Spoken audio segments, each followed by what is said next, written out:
Students, जैसे कि आप सब जानते हैं हमने अपना first topic carbon and its compound का क्लियर किया है about the saturated and unsaturated hydrocarbons के that what is the hydrocarbons, क्या होते हैं हाइड्रोकार्बन्स। उनमें हमने स्टडी किया है about the saturated unsaturated alkene alkynes और एल्केन्स के बारे में। तो उस दिन हमने एल्कीन और एल्काइंस के बारे में जो पढ़ा है और हमने सिंपल स्टडी किया उसका first member, second member, what is the journal formula, किस बॉन्ड से उसको डिनोट करते हैं। तो आज हम उनकी नेमिंग के बारे में स्टडी करेंगे। देखिए, what is the IUPAC naming of the hydrocarbons. बहुत सिंपल है, जैसे कि छोटा बच्चा होता है उसके घर में बहुत सारे नाम होते हैं, बट जब वो स्कूल जाना स्टार्ट करता है तो उसका एक हम ऑफिशियल नेम दे देते हैं। इसी तरह से हमारे जो कंपाउंड्स हैं जब वो हमारे एग्जिस्ट किए तो उस टाइम भी उसको ऑफिशियली या सबको उस कंपाउंड को स्टडी करने के लिए जो एक नेम जानने की जरूरत थी, that is called the IUPAC naming. उसको हम क्या बोलते हैं, IUPAC नेमिंग। तो ये IUPAC क्या होता है? IUPAC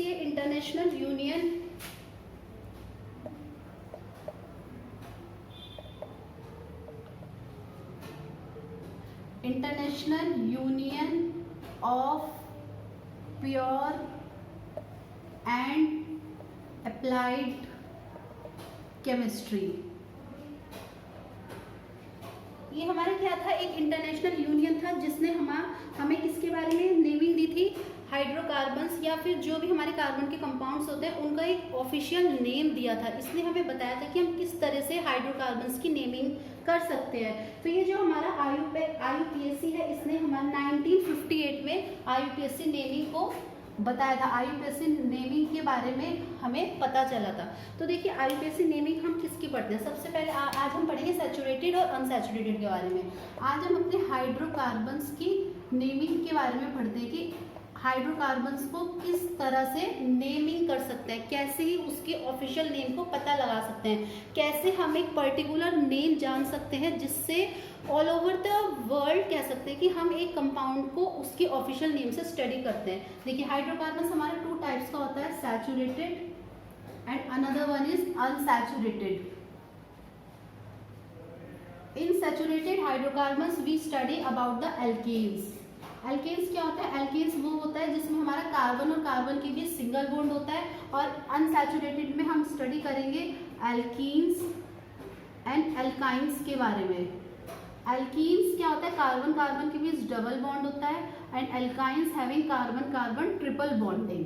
देखिए किस तरह से IUPAC नेमिंग करते हैं। IUPAC नेमिंग के लिए कुछ रूल्स होते हैं। क्या रूल होते हैं? सबसे पहले एक सिंपल सा रूल होता है कि हम लेके चलते हैं, सबसे पहले अपने एल्केन्स को हम लेके चलते हैं। देखिए, हमारा ये एल्केन्स है। एल्केन्स का जर्नल फॉर्मूला क्या होता है? CnH2n+2। This is the journal formula of alkene. अब हम कैसे पता लगाएंगे कि हमारा जो कंपाउंड है वो एल्केन है और उसका क्या ऑफिशियल नेम है। देखिए, अगर हमारे पास एक कार्बन होगा तो हम उसको क्या बोलेंगे? मेथ। 2 कार्बन होगा तो एथ। 3 होगा तो prop, meth eth prop. 4 but, 5 pent. एक कार्बन अगर हमारे पास है हम उसको बोलेंगे मैथ, 2 है एथ, 3 है प्रॉप, 4 कार्बन उसको बोलेंगे ब्यूट, 5 कार्बन उसको क्या बोलेंगे? पैंड। इसी तरह से अगर हमारे पास 6 कार्बन है तो उसको क्या बोलेंगे? Methane, prop, but, pent, hex. 7 carbon है that is called hept. 8 carbon है that is called oct. 9 carbon है नॉन एंड 10 कार्बन है तो उसको हम क्या बोलेंगे? डेक। तो that is called meth, eth, pro, but, pent, hex, hept, oct, non, dec. ये क्या डिपेंड करता है? जितने भी हमारे पास कार्बन है उस बेसिस पर हम अपनी एल्केन्स की नेमिंग करेंगे। ये जो कार्बन से चाहे एल्केन हो, चाहे एल्कीन हो, चाहे एल्काइन हो, सब में हमारा यही वाला फॉर्मूला कंसिडर किया जाएगा। अब देखिए, जैसे कि हमारा एल्केन्स है, एल्केन में क्या होगा? जब भी हम अपने कार्बन की नेमिंग करेंगे, कार्बन की नेमिंग के बाद जब भी हमारे कार्बन और कार्बन के बीच हम सिंगल बॉन्ड को देखते हैं तो उसमें हमारा एक सफिक्स ऐड हो जाएगा। क्या होगा वो suffix? That suffix is called an, ANE। ठीक है, तो देखिए किस तरह से हम अपने एल्केन्स की नेमिंग कर सकते हैं। फर्स्ट ऑफ ऑल हम इसी में अपना एक कार्बन रख के देखते हैं। अगर हमारा एक कार्बन है और हाइड्रोफिक एन इज द, एन किसको रिप्रेजेंट करता है, एन रिप्रेजेंट करता है नंबर ऑफ कार्बन एटम्स। अगर हमारा एक कार्बन है तो हाइड्रोजन कितना होगा, 2 1 जा 2 + 2 कितना होगा, 4 होगा। तो हम इसको कैसे, इसके हम स्ट्रक्चर बनाते हैं। कार्बन हमेशा 4 बॉन्डिंग करता है, ये हाइड्रोकार्बन है तो किसके साथ बॉन्डिंग करेगा, हाइड्रोजन के साथ बॉन्डिंग करेगा। तो देखिए इसका हम किस तरह से नेम लिख सकते हैं, that is called the IUPAC naming. एक कार्बन है, एक कार्बन के लिए क्या यूज होगा, एक कार्बन के लिए हम यूज करेंगे मैथ, METH मैथ। और इसका जो सफिक्स है सिंगल बॉन्डिंग है, इसलिए इसमें क्या सफिक्स लग जाएगा, एन। तो इसका IUPAC नेम क्या हो गया, methane, that is called methane. ये इसका क्या हो गया, ये इसका IUPAC नेम है। और इसका कॉमन नेम क्या होगा, इसका कॉमन नेम भी यही होगा, मीथेन। इसी ये ही इसका कॉमन नेम कहलाया जाएगा। तो इस कंपाउंड को हम किस नाम से जानते हैं officially, that CH4 is methane. Okay fine. Now अब हम नेक्स्ट एग्जांपल देते हैं जिसमें हम दो कार्बन की स्टडी करते हैं। देखिए अगर हम 2 कार्बन लेते हैं C2, तो कार्बन कितने होंगे, हाइड्रोजन कितने होंगे, 2 2 जा 4 + 2 6। तो हम इसका स्ट्रक्चर कैसे बनाएंगे, 2 कार्बन हो गए और हाइड्रोजन कितने हो गए, हाइड्रोजन हमारे 6 हो गए।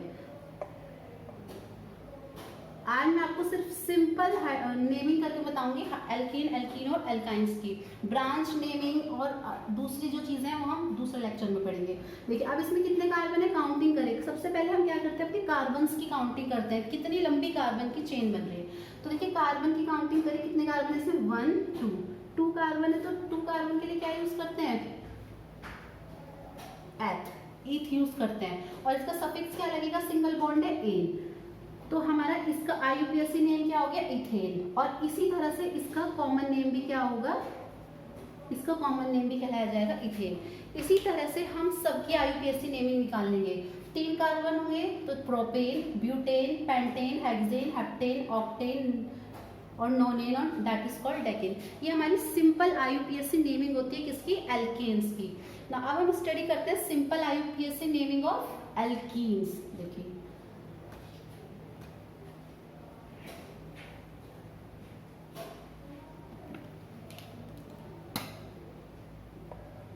Alkenes, what is alkenes, alkenes होता है जब कार्बन कार्बन के बीच हमारा डबल बॉन्ड होता है, that is called alkene. And what is the journal formula, journal formula इसका होता है CnH2n। तो इसमें क्या होता है, हम कभी भी एक कार्बन नहीं लेंगे, इसकी जो हमारी सीरीज होती है या इसका जो फर्स्ट मेंबर होता है, that first member having 2 carbons, because जो कार्बन कार्बन डबल बॉन्ड होता है that always be present between only 2 carbons.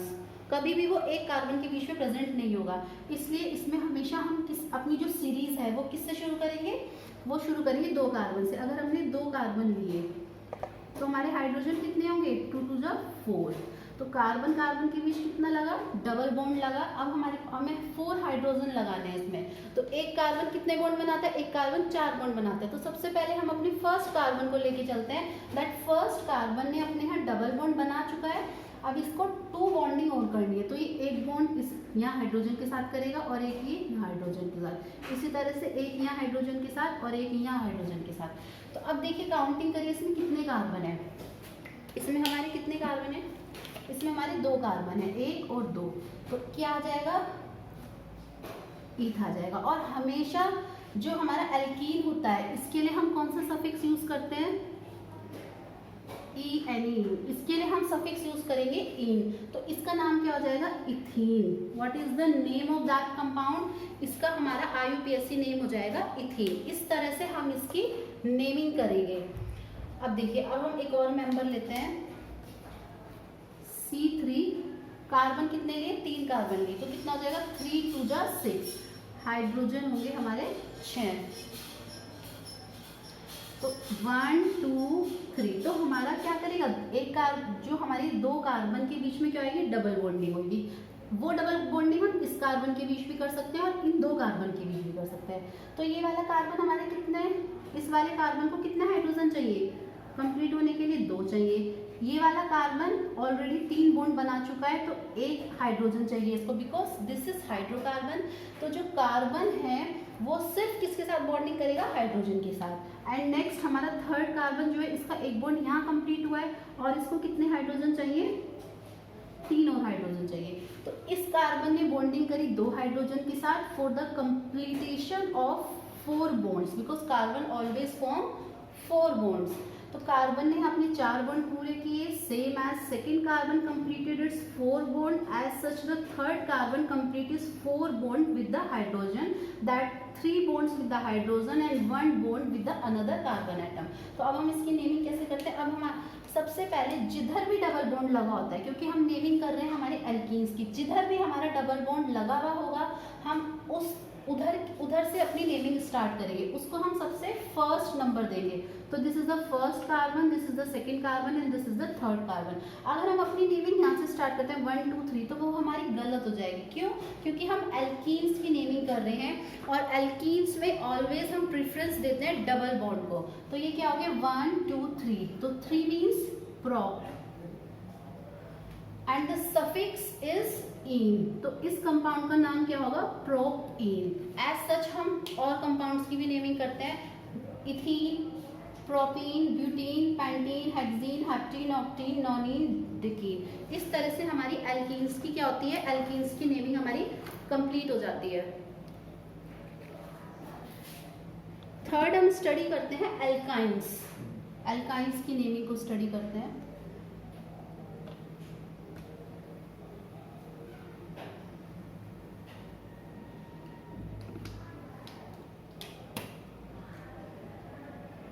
Alkynes क्या होता है? एल्काइंस होता है जब भी हमारे कार्बन कार्बन के बीच ट्रिपल बॉन्डिंग होती है, और इसमें हम कौन सा सफिक्स यूज करते हैं? इसमें हम सफिक्स यूज करते हैं YNE, आइन। इसमें जो भी हमारा ये लास्ट है यही हमारा उसमें सफिक्स लग जाता है।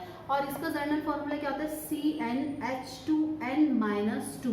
तो इसमें भी जो हमारा फर्स्ट मेंबर होगा एल्काइन की सीरीज में, that always be the second carbon, because triple bond is form only between the 2 carbon atom, not only 1 single carbon atom. तो ये क्या होगा? अगर हमने यहाँ पे 2 कार्बन लिए तो हाइड्रोजन कितने हो जाएंगे? 2 2 4 -2, हाइड्रोजन भी 2 होंगे। किस तरह से हम इसकी स्ट्रक्चर बना लेते हैं? 2 कार्बन है और कार्बन कार्बन के बीच कैसी बॉन्डिंग हो रही है? एल्काइन है तो ट्रिपल बॉन्डिंग हो रही है। अब क्या है? कार्बन को 4 बॉन्ड पूरे करने हैं, 1 बॉन्ड वो सेकेंड कार्बन के साथ कंप्लीट, 3 बॉन्ड ये कार्बन 3 बॉन्ड सेकेंड कार्बन के साथ कंप्लीट कर चुका है। अभी इसको 1 बॉन्ड और कंप्लीट करना है, तो वो यहाँ पे एक हाइड्रोजन लगा लेगा, ऐसे ये लगा लेगा। तो कार्बन भी 2 हो गए फॉर्मूले के अकॉर्डिंग और हाइड्रोजन भी 2 हो गए। अब देखिए इसकी नेमिंग कैसे होगी? इसकी नेमिंग इसी तरह से होगी। 2 हमारे क्या है? हमारे 2 कार्बन है, 1 2, तो 2 मतलब ETH, ईथ, और ट्रिपल बॉन्ड है तो आइन। इसका नेम क्या हो जाएगा? Ethyne. This is called the IUPAC name of that compound.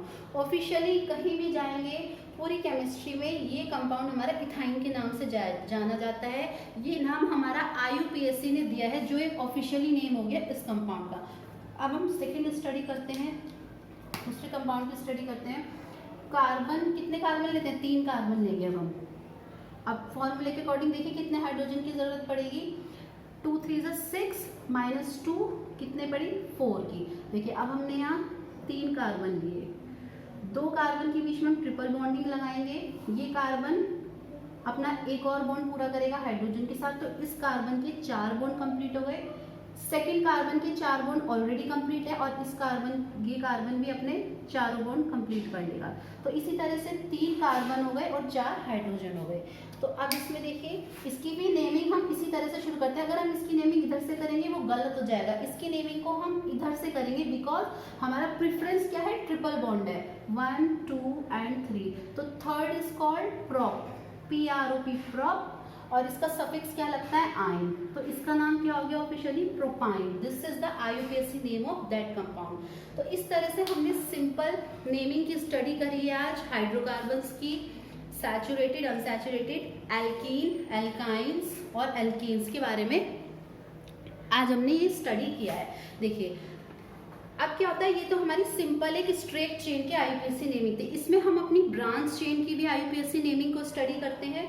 और हमने उस दिन हाइड्रोकार्बन्स के बारे में पढ़ा था। हम हाइड्रोकार्बन्स हमने पढ़ा सैचुरेटेड अनसैचुरेटेड होते हैं, पर हाइड्रोकार्बन्स हमारा क्या होता है, हाइड्रोकार्बन हमारा साइक्लिक भी होता है, उनकी भी नेमिंग होती है। तो मैं अभी आपको एक टॉपिक और क्लियर करती हूँ आज।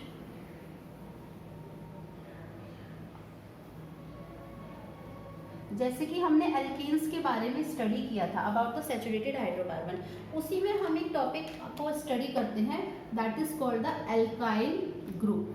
What is the alkyl group? देखिए हमने एल्केन के बारे में पढ़ा था, अब तो आपको पता लग गया इसका नेम क्या है। इसका नेम है मीथेन। जब भी इस एल्काइल ग्रुप से जब भी इस एल्केन मॉलिक्यूल से एक हाइड्रोजन का रिमूवल हो जाता है, क्या होता है, removal of one hydrogen atom from the alkene molecule,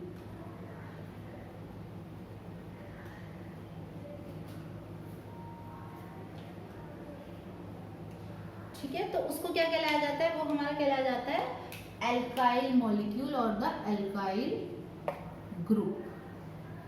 alkyl group कह सकते हैं या उसको एल्काइल मॉलिक्यूल भी कह सकते हैं। तो देखिए अगर हम इसमें से एक हाइड्रोजन को रिमूव कर देंगे तो ये हमारा क्या कहलाया जाएगा, ये हमारा एल्काइल ग्रुप कहलाया जाएगा। तो removal of one hydrogen atom from the alkene molecule is called the alkyl group और एल्काइल मॉलिक्यूल। तो ये जो हमारा एल्काइल ग्रुप होता है इसको किससे रिप्रेजेंट कर सकते हैं, इसको हम रिप्रेजेंट कर सकते हैं आर से। ओके, तो ये हमारा एक टॉपिक था जो किससे रिलेट करता था, एल्केन मॉलिक्यूल से। तो इस तरह से हमने स्टडी किया about the saturated, unsaturated and the आईयूपीएससी naming of saturated and unsaturated hydrocarbon. और आज हमने नेमिंग को पढ़ा है, सिर्फ सिंपल स्ट्रेट चेन की नेमिंग। अभी हमें ब्रांच चेन और साइक्लिक की नेमिंग और पढ़नी है। जैसे कि हमने पढ़ा है हाइड्रोकार्बन में हमारी स्ट्रेट चेन होती है, ब्रांच चेन होती है और क्या होती है, रिंग चेन होती है। सो इसकी स्टडी हम फर्दर करेंगे, अभी आप इसकी प्रैक्टिस करिए। Okay, thank you.